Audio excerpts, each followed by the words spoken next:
Assalamualaikum warahmatullahi wabarakatuh. Selamat pagi Ibu. Perkenalkan, saya Nesya Kisnabila. Pada kesempatan ini, saya akan mempresentasikan hasil perancangan arsitektur jaringan end-to-end yang dirancang untuk mendukung integrasi layanan digital kementerian, lembaga, dan pemerintah daerah Indonesia.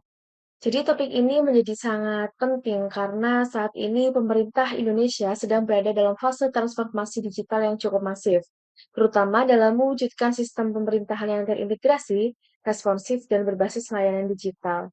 Namun dalam implementasinya, transformasi ini tidak hanya berbicara tentang aplikasi atau layanan digital saja, tetapi juga sangat bergantung pada kesiapan infrastruktur jaringan yang mampu menghubungkan seluruh instansi secara efisien, aman, dan andal.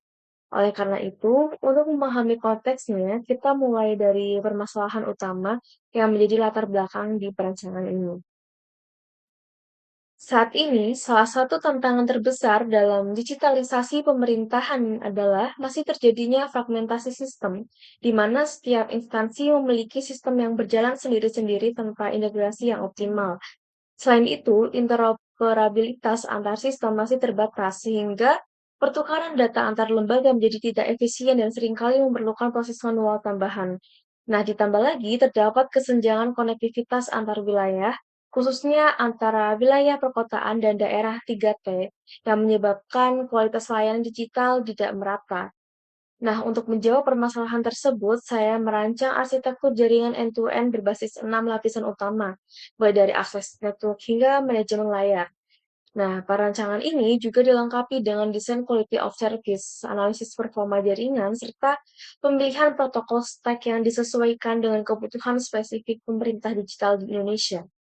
Nah, selanjutnya kita akan lihat bagaimana arah kebijakan nasional mendorong kebutuhan integrasi ini. Oke, transformasi digital ini sejalan dengan visi Indonesia Digital 2045 yang memiliki tiga pilar utama yaitu terhubung, tumbuh, dan terjaga. Pilar terhubung menekankan pentingnya konektivitas yang merata dan berkualitas. Pilar tumbuh berfokus pada pengembangan ekonomi dan layanan digital, sedangkan pilar terjaga menitik beratkan pada keamanan data dan kepercayaan digital. Dalam konteks pemerintahan, target yang ingin dicapai adalah seluruh instansi kementerian, lembaga, dan pemerintah daerah terintegrasi dalam jaringan intrapemerintahan pada tahun 2029. Target ini mencerminkan bahwa integrasi tidak hanya bersifat administratif, tetapi membutuhkan dukungan infrastruktur jaringan yang mampu mengakomodasi skala nasional dan kompleksitas sistem yang ada. Dengan target tersebut, kita perlu memahami kebutuhan teknis apa saja yang harus dipenuhi oleh arsitektur jaringan ini. Dari sisi konektivitas, kebijakan nasional menargetkan kecepatan internet minimal 100 Mbps serta cakupan fiber optik hingga 90% kecamatan. Namun, dalam konteks pemerintahan, konektivitas yang dibutuhkan itu bukan hanya akses internet biasa, tetapi koneksi yang stabil, aman, dan dedicated antar instansi. Nah, dari sisi latensi, layanan transaksional itu seperti eKTP dan perizinan membutuhkan latensi di bawah 100 agar respons sistem itu tetap cepat. Nah, sementara itu, layanan komunikasi seperti video conference itu memerlukan latensi di bawah 150 untuk menjaga kualitas interaksi. Nah, oleh karena itu, arsitektur yang dirancang itu mengkombinasikan teknologi fiber optik, MPLS, serta jaringan 5G atau 4G untuk memastikan fleksibilitas dan ketersediaan layanan. Nah, selain performa, aspek keandalan dan kemampuan itu juga sangat perlu dan akan menjadi faktor yang penting. Keandalan sistem itu ditargetkan mencapai uptime minimal 99,9%, terutama untuk layanan kritikal seperti data kependudukan dan layanan publik. Hal ini dicapai melalui mekanisme redundansi jaringan, failover otomatis, serta penggunaan arsitektur multipath.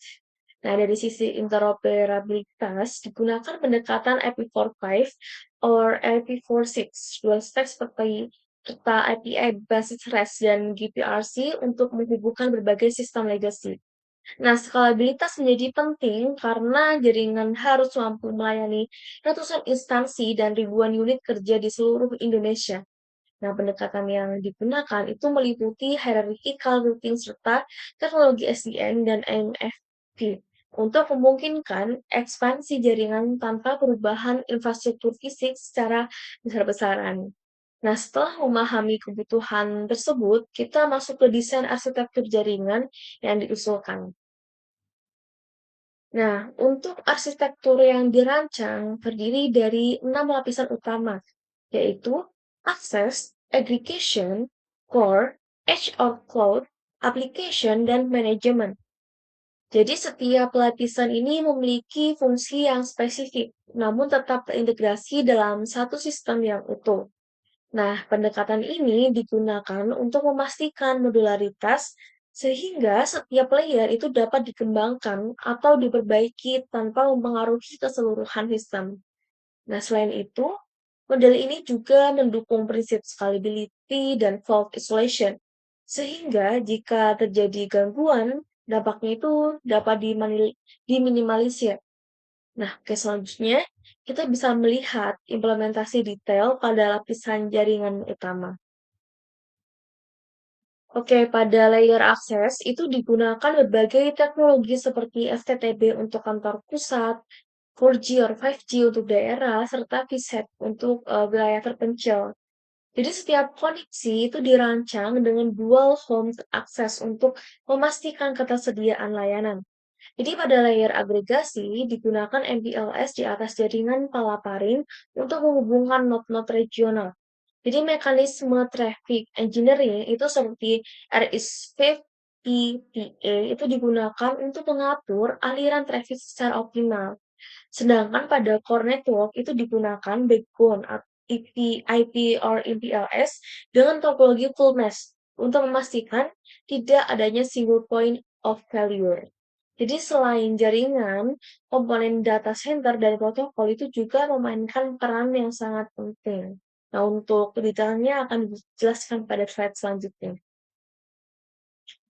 Nah, oke. Jadi selanjutnya pada pusat data nasional itu dirancang dengan pendekatan multi-site, terdiri dari IDN utama, backup, dan regional.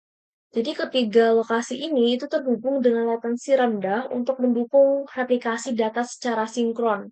Selain itu, edge computing itu juga diterapkan untuk memproses data lebih dekat ke pengguna, sehingga mengurangi beban jaringan pusat.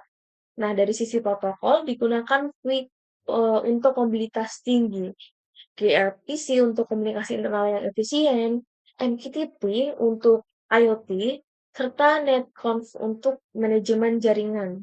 Jadi pemilihan ini didasarkan pada kebutuhan efisiensi, kecepatan, dan fleksibilitas dalam skala nasional. Nah, selanjutnya kita akan masuk ke pengelolaan kualitas layanan pada jaringan.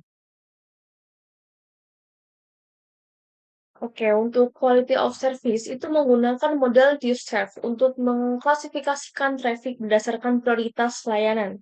Nah, traffic real time ini seperti kontrol darurat itu diberikan prioritas tertinggi dengan latensi sangat rendah. Sedangkan traffic lain seperti data sinkronisasi itu diberlakukan sebagai best effort. Nah, mekanisme ini tambahan seperti MPLS fast reroute memungkinkan pemulihan jaringan dalam waktu kurang dari 50 ms. Nah, sementara itu, Void dan SCN itu digunakan untuk mengelola kemacetan jaringan tanpa menyebabkan kehilangan paket secara signifikan. Jadi berdasarkan seluruh perancangan ini terdapat beberapa rekomendasi strategis ya yang mungkin bisa dapat diterapkan. Jadi ini beberapa rekomendasi utama meliputi penerapan IP46 secara bertahap hingga full adoption. Jadi penggunaan segmen routing ini untuk efisiensi jaringan serta implementasi zero trust arsitektur ini untuk meningkatkan keamanan. Selain itu, percepatan pembangunan PDN regional menjadi kunci untuk mengurangi latensi layanan di daerah. Jadi secara keseluruhan, transformasi digital pemerintah itu memerlukan arsitektur jaringan yang tidak hanya kuat secara teknis, tetapi juga fleksibel dan dapat berkembang di masa depan. Jadi dengan pendekatan yang terstruktur dan terukur, desain ini diharapkan dapat menjadi fondasi implementatif dalam membangun ekosistem pemerintahan digital yang terintegrasi, aman, dan resilient. Terima kasih atas perhatiannya Ibu. Mohon maaf jika pada sesi video kali ini ada kesalahan dalam penjelasan. Saya mohon maaf sebesar-besarnya. Mungkin saya akan akhiri video sesinya. Wassalamualaikum warahmatullahi wabarakatuh.